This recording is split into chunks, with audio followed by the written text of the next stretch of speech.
ನಮಸ್ಕಾರ. ಎನ್ಆರ್ ಸುದ್ದಿ ಸಮಾಚಾರಕ್ಕೆ ಸ್ವಾಗತ. ಇಂದು ಶುಕ್ರವಾರ. ನಾನು ಚಂದ್ರಮೋಹನ್ ಮಕ್ಕಿಮನೆ. ಸುದ್ದಿಗಳ ವಿವರ. ಈ ವರ್ಷ ಅಂತಾರಾಷ್ಟ್ರೀಯ ಮಟ್ಟದಲ್ಲಿ ಹೊಸದಾಗಿ 45 ಸೀನಿಯರ್ ಚೇಂಬರ್ ಘಟಕ ಪ್ರಾರಂಭಿಸಿದ್ದೇವೆ ಎಂದು senior chamber national president MR Jayesh ತಿಳಿಸಿದರು. ಅವರು ಮಂಗಳವಾರ ಸಂಜೆ ತಾಲೂಕಿನ ಗಡಿಭಾಗದ ಮೃಗವದೆಯ ಎಲೆಮನೆ ರಿಟ್ರೇಟ್ನಲ್ಲಿ ನರಸಿಂಹರಾಜಪುರ ಸೀನಿಯರ್ ಚೇಂಬರ್ ಇಂಟರ್ನ್ಯಾಷನಲ್ ಆಶ್ರಯದಲ್ಲಿ ನೂತನವಾಗಿ Muttinakoppa senior chamber, Sringeri senior chamber ಹಾಗೂ ತೀರ್ಥಹಳ್ಳಿ ಮಹಿಳಾ ತುಂಗಾ ಸೀನಿಯರ್ ಚೇಂಬರ್ ಉದ್ಘಾಟನಾ ಕಾರ್ಯಕ್ರಮದಲ್ಲಿ ಮುಖ್ಯ ಅತಿಥಿಯಾಗಿ ಮಾತನಾಡಿದರು.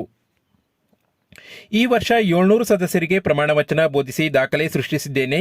ಒಂದೇ ದಿನದಲ್ಲಿ ಒಂದೇ ವೇದಿಕೆಯಲ್ಲಿ 3 ಘಟಕಗಳನ್ನು ಪ್ರಾರಂಭಿಸುತ್ತಿರುವುದು ಅತ್ಯಂತ ಸಂತಸದ ಕ್ಷಣವಾಗಿದೆ ಎಂದರು. ಸಭೆಯ ಅಧ್ಯಕ್ಷತೆಯನ್ನು ರಾಷ್ಟ್ರೀಯ ಸೀನಿಯರ್ ಚೇಂಬರ್ ಜಿಎಂಡಿ ಕೋಆರ್ಡಿನೇಟರ್ ಸೂರ್ಯನಾರಾಯಣ್ ವಹಿಸಿದ್ದರು. ಸಭೆಯಲ್ಲಿ ರಾಷ್ಟ್ರೀಯ ಸೀನಿಯರ್ ಚೇಂಬರ್ ನಿಕಟಪೂರ್ವ ಅಧ್ಯಕ್ಷ ಚಿತ್ರಕುಮಾರ್, ಸೆಕ್ರೆಟರಿ ಜನರಲ್ ವಾಸುದೇವನ್, ರಾಷ್ಟ್ರೀಯ ವೈಸ್ ಪ್ರೆಸಿಡೆಂಟ್ಗಳಾದ ಸಿದ್ದಲಿಂಗಯ್ಯ, ಸುರೇಖಾ, ಮುರಳೀಧರ್, ಖಜಾಂಚಿ ಸಂಪತ್, ನ್ಯಾಷನಲ್ ಕೋಆರ್ಡಿನೇಟರ್ಗಳಾದ ಡಾಕ್ಟರ್ ಶಿವಕುಮಾರ್, ಪುಷ್ಪಾ ಶೆಟ್ಟಿ, ಕಾನೂನು ಸಲಹೆಗಾರ TN Jagadish, national director Nishad Gopinath, Narasimharajapura senior chamber international ಅಧ್ಯಕ್ಷ SS Jagadish, Thirthahalli senior chamber international ಅಧ್ಯಕ್ಷ Kiran Kumar, Koppa senior chamber international ಅಧ್ಯಕ್ಷ ದುರ್ಗೇಶ್ ಉಪಸ್ಥಿತರಿದ್ದರು. ಇದೇ ಸಂದರ್ಭದಲ್ಲಿ ಮುತ್ತಿನಕೊಪ್ಪ ಸೀನಿಯರ್ ಚೇಂಬರ್ ಘಟಕದ ಅಧ್ಯಕ್ಷ ಎಚ್ಎಂ ನಾಗರಾಜ್, ತೀರ್ಥಹಳ್ಳಿ ಮಹಿಳಾ ಘಟಕದ ತುಂಗಾ ಸೀನಿಯರ್ ಚೇಂಬರ್ ಅಧ್ಯಕ್ಷೆ ವಿಶಾಲಿ, ಶೃಂಗೇರಿ ಸೀನಿಯರ್ ಚೇಂಬರ್ ಘಟಕದ ಅಧ್ಯಕ್ಷ ಎಚ್ಎಂ ಮಂಜುನಾಥ್ ಹಾಗೂ 3 ಘಟಕದ ಪದಾಧಿಕಾರಿಗಳಿಗೆ ಪ್ರಮಾಣ ವಚನ ಬೋಧಿಸಲಾಯಿತು. ಇದೇ ಸಂದರ್ಭದಲ್ಲಿ ಎಲ್ಲ ಸೀನಿಯರ್ ಚೇಂಬರ್ ಘಟಕದವರಿಂದ ರಾಷ್ಟ್ರೀಯ ಸೀನಿಯರ್ ಚೇಂಬರ್ ಅಧ್ಯಕ್ಷ ಎಂಆರ್ ಜಯೇಶ್ ಅವರನ್ನು ಗೌರವಿಸಲಾಯಿತು. ವಿದ್ಯಾರ್ಥಿಗಳು ಪಾಠದ ಜೊತೆಗೆ ತಮ್ಮ ಬದುಕನ್ನು ಕಟ್ಟಿಕೊಳ್ಳುವ ವೃತ್ತಿಯ ಬಗ್ಗೆಯೂ ತಿಳಿದುಕೊಳ್ಳಬೇಕು ಎಂದು ಪೊಲೀಸ್ ಠಾಣಾಧಿಕಾರಿ ಡಿಇ ನೂತನ್ ಸಲಹೆ ನೀಡಿದರು. ಅವರು ಗುರುವಾರ ಪಟ್ಟಣದ ಕರ್ನಾಟಕ ಪಬ್ಲಿಕ್ ಸ್ಕೂಲ್ನ ಪ್ರಾಥಮಿಕ ಶಾಲಾ ವಿಭಾಗದಲ್ಲಿ ನಡೆದ ಪಾಠದ ನಡುವಿನಲ್ಲೊಂದು ವೃತ್ತಿ ಹಾರಿಕ ನೋಟ ಕಾರ್ಯಕ್ರಮವನ್ನು ಉದ್ಘಾಟಿಸಿ ಮಾತನಾಡಿ, ದೇಶ ಸುತ್ತು ಇಲ್ಲ ಕೋಶ ಓದು ಎಂಬ ಗಾದೆಯಂತೆ ವಿದ್ಯಾರ್ಥಿಗಳು ತಮ್ಮ ವಿದ್ಯಾರ್ಥಿ ಜೀವನದಲ್ಲಿ ಓದಿನ ಜೊತೆಗೆ ಹೊರ ಪ್ರಪಂಚದ ಬಗ್ಗೆ ಅರಿವು ಹೊಂದಿರಬೇಕು. ಸ್ಪರ್ಧಾತ್ಮಕ ಯುಗದಲ್ಲಿ ತಾವು ಸಹ ಸ್ಪರ್ಧೆಗೆ ಸಿದ್ಧರಾಗಬೇಕು. ಮೊಬೈಲ್ ಬಳಕೆಯನ್ನು ಒಳ್ಳೆಯದಕ್ಕೆ ಬಳಸಿಕೊಂಡರೆ ಲೋಕಜ್ಞಾನ ಸಿಗುತ್ತದೆ.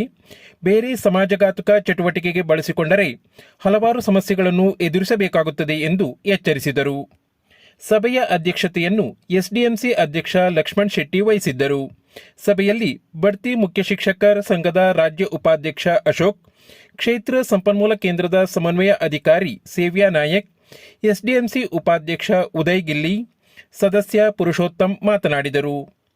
ಈ ಸಂದರ್ಭದಲ್ಲಿ ಎಸ್ಡಿಎಂಸಿ ಸದಸ್ಯರುಗಳಾದ ಸಿಗ್ಬತುಲ್ಲಾ, ಅಭಿನವ್ ಗಿರಿರಾಜ್, ಗಫೂರ್, ಸುನಿತಾ, ಅನಿತಾ, ಸುಷ್ಮಿತಾ, ಕೀರ್ತಿ ಶೆಟ್ಟಿ, ಅಜ್ಮಿಯಾ, ಶಿಕ್ಷಣ ಇಲಾಖೆಯ ರಂಗಪ್ಪ, ದಿನೇಶ್, ಮುಖ್ಯ ಶಿಕ್ಷಕ ಬಿ ನಂಜುಂಡಪ್ಪ, ಸಹ ಶಿಕ್ಷಕಿಯರಾದ ವಿದ್ಯಾ, ಶ್ವೇತಾ, ಶ್ರೀನಿವಾಸ್ ಉಪಸ್ಥಿತರಿದ್ದರು.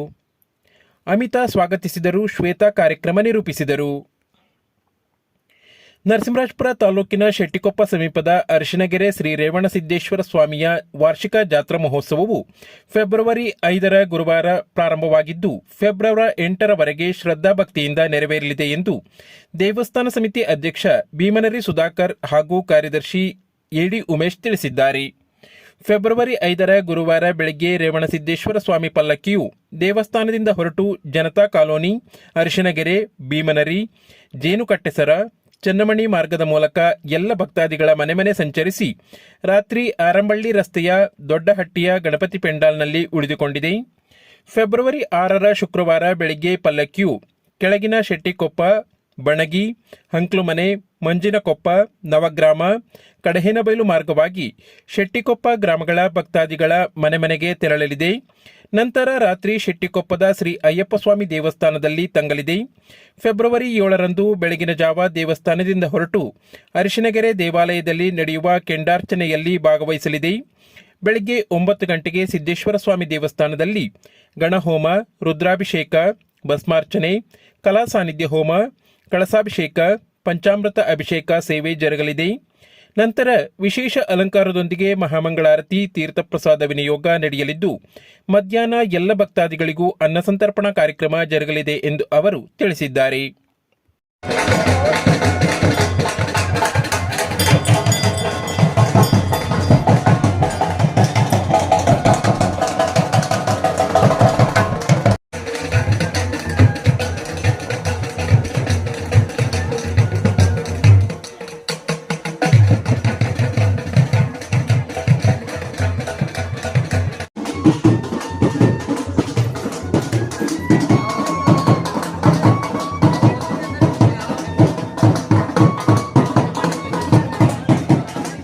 ನರಸಿಂಹರಾಜಪುರ ತಾಲೂಕಿನ ಮುತ್ತಿನಕೊಪ್ಪದಲ್ಲಿ ಗುರುವಾರ ಧರ್ಮಸ್ಥಳ ಗ್ರಾಮಾಭಿವೃದ್ಧಿ ಯೋಜನೆಯ ಶೆಟ್ಟಿಕೊಪ್ಪ ವಲಯದಿಂದ ಮಾಸಾಶನ ಪಡೆಯುತ್ತಿದ್ದ ಅರ್ಹ ಫಲಾನುಭವಿಗಳಿಗೆ ಧರ್ಮಸ್ಥಳ ಗ್ರಾಮಾಭಿವೃದ್ಧಿ ಯೋಜನೆಯ ಕೊಪ್ಪ ನರಸಿಂಹರಾಜಪುರ ತಾಲೂಕಿನ ಯೋಜನಾಧಿಕಾರಿ ರಾಜೇಶ್, ಮುತ್ತಿನಕೊಪ್ಪ ಒಕ್ಕೂಟದ ಅಧ್ಯಕ್ಷ ಸತೀಶ್ ಅವರು ವಾತ್ಸಲ್ಯ ಕಿಟ್ ವಿತರಿಸಿದರು.